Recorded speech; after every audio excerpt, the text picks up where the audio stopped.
Meron ka bang mangoes at leftover bread for pandesal? Gawa tayo ng mango pudding muffins. Soft, moist at talaga namang masarap. Sa isang large bowl, pagsamahin ng 3 cups bread cut into small pieces, 1/2 cup fresh milk, 1/3 cup lightly melted butter, 1/2 cup all-purpose flour, 1/4 cup sugar, 1/2 tablespoon baking powder, 1 teaspoon baking soda, 1/4 teaspoon salt, and 2 large eggs.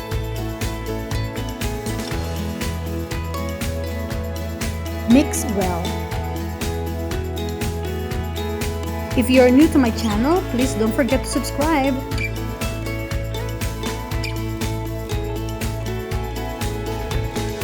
Add 1/3 cup mango jam or make your own mango puree.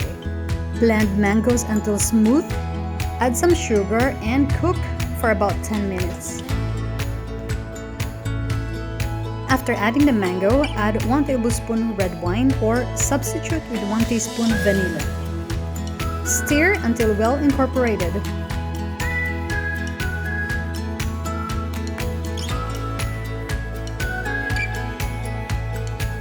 Transfer the mixture into the baking cups.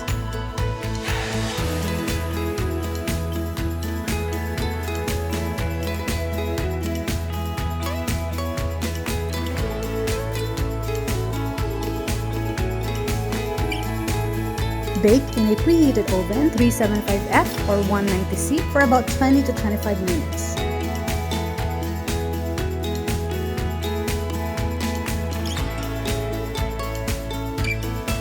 Or until toothpick inserted in the center comes out clean. Transfer to a cooling wire rack. A great recipe you can make using leftover bread, and I actually use pandesal for this recipe. I made 9 muffins using these baking cups, but if you will be using a smaller liners, you will probably make about 12 muffins.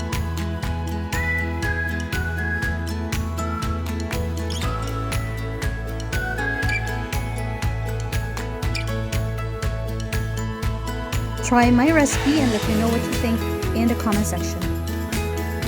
Ang full recipe ay matatagpuan sa PinoyCookingRecipes.com.